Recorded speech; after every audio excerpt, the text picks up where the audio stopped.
Chers amis, bonjour. En ce vendredi 28 août, aujourd'hui, nous allons ouvrir notre Bible au chapitre dédié à la première lettre de Saint Paul apôtre aux Corinthiens. Et avant d'entamer cette lecture, je vous propose d'écouter cette prière de Luce Rose, de nous unir à cette prière de Luce Rose. Croix glorieuse. Croix glorieuse. Les cieux se sont ouverts. Dieu, par le Christ, à nous s'est offert. Triomphe de l'amour sur la mort. Dieu lui-même vient sauver nos corps. Au-delà de la nuit, les ténèbres ont lui, éclatante clarté que cette croix dressée, nous offrant Jésus-Christ, mort et ressuscité. Descendu du ciel, d'où il est remonté, préparer une place à chaque humain racheté, dépouillé, maltraité par des hommes insensés, ceux-là même qui l'ont tué et dont il a sauvé. Ô doux Jésus, mon Sauveur et mon Dieu, que j'aime à te contempler en cet humble lieu. Sur ton trône de gloire, vainqueur et glorieux, tu nous attires à toi, nous proposant les cieux. Dans ta grande miséricorde, tu effaces nos torts. Toi qui n'as pas hésité, au vu même de nos péchés, pour tout homme, si ingrat qu'il soit, tant pour moi, d'aller jusqu'à la mort, et la mort sur la croix. Ô Dieu, qu'avons-nous fait de ton Fils unique, homme le plus démuni parmi les hommes, né pauvre dans une crèche, sur de la paille sèche, parcourant sentiers et chemins revêches, durant toute une vie, à la recherche de nos êtres, sans même un endroit où reposer la tête. Bafoué, insulté, dépouillé de ses habits, avant d'être cloué en croix, d'où s'extirpa son dernier cri. Abandonné de ses amis, sauf d'une mère tout en pleurs, qui lui ouvre ses bras au comble de sa douleur. Merci Jésus de nous l'avoir confié comme mère, sur le chemin vers Dieu ton Père et notre Père. Cette reine du ciel qui t'a donné le jour, après cet humble oui, cette confiance en la vie. Refuge des pécheurs, pour nous porter secours, nous ouvrir la porte du temple du paradis. Lecture de la première lettre de Saint Paul apôtre aux Corinthiens. Frères, le Christ ne m'a pas envoyé pour baptiser, mais pour annoncer l'Évangile, et cela sans avoir recours au langage de la sagesse humaine, ce qui rendrait vaine la croix du Christ.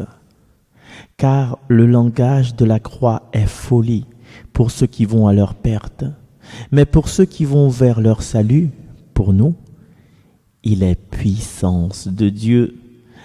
L'Écriture dit en effet, « Je mènerai à sa perte la sagesse des sages, et l'intelligence des intelligents, je la rejetterai. » Où est-il le sage? Où est-il le scribe? Où est-il le raisonneur d'ici-bas? La sagesse du monde, Dieu ne l'a-t-il pas rendue folle? Puisque, en effet, par une disposition de la sagesse de Dieu, le monde, avec toute sa sagesse, n'a pas su reconnaître Dieu.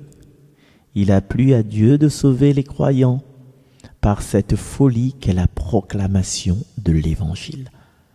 Alors que les Juifs réclament des signes miraculeux et que les Grecs recherchent une sagesse, nous proclamons un Messie crucifié, scandale pour les Juifs, folie pour les nations païennes.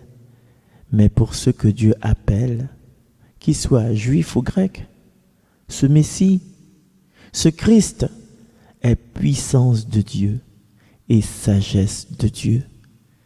Car ce qui est folie de Dieu est plus sage que les hommes. Ce qui est faiblesse de Dieu est plus fort que les hommes. Parole du Seigneur.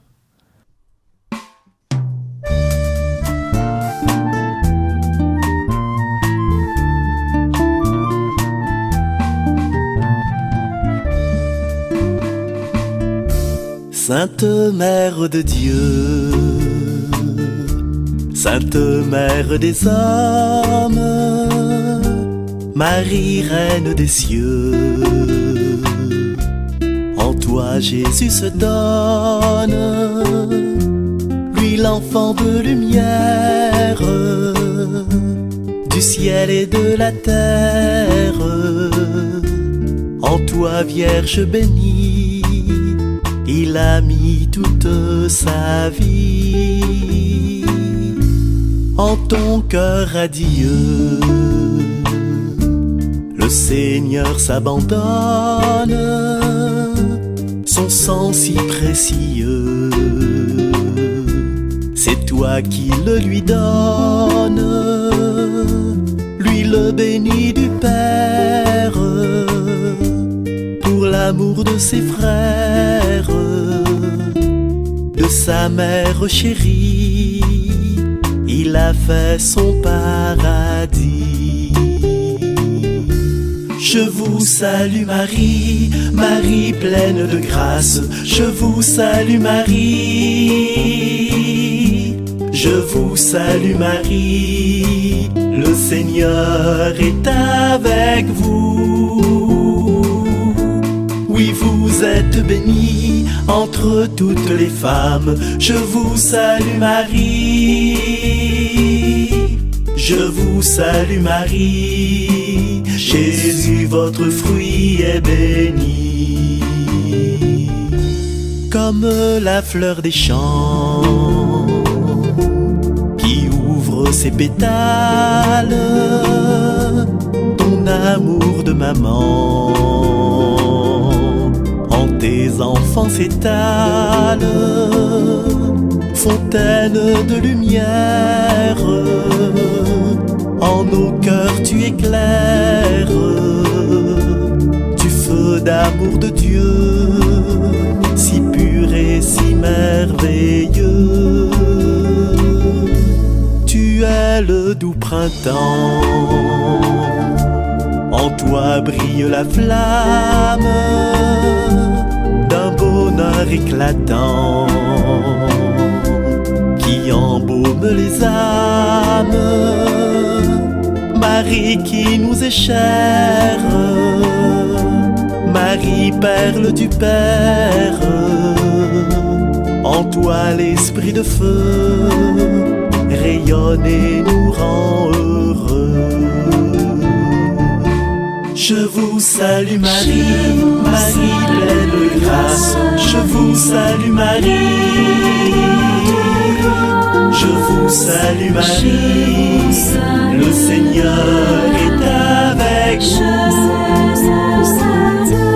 Oui, vous êtes bénie entre toutes les femmes. Je vous salue Marie, je vous salue Marie. Jésus, votre fruit est béni.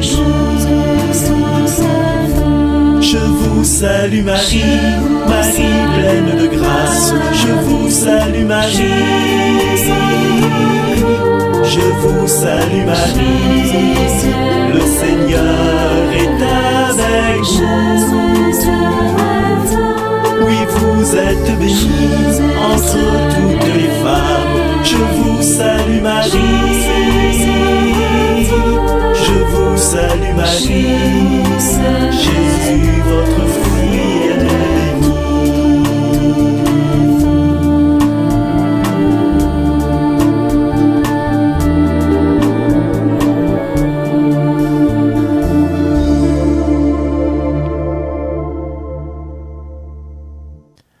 La liturgie nous propose aujourd'hui le psaume 32. Toute la terre, Seigneur, est remplie de ton amour. Criez de joie pour le Seigneur, homme juste, homme droit, à vous la louange. Rendez grâce au Seigneur sur la cithare, jouez pour lui sur la harpe à 10 cordes. Oui, elle est droite la parole du Seigneur, il est fidèle en tout ce qu'il fait. Il aime le bon droit et la justice, la terre est remplie de son amour. Le Seigneur a déjoué les plans des nations, anéanti les projets des peuples. Le plan du Seigneur demeure pour toujours. Les projets de son cœur subsistent d'âge en âge. Toute la terre, Seigneur, est remplie de ton amour. À demain sur les ondes de Radio Arc-en-Ciel.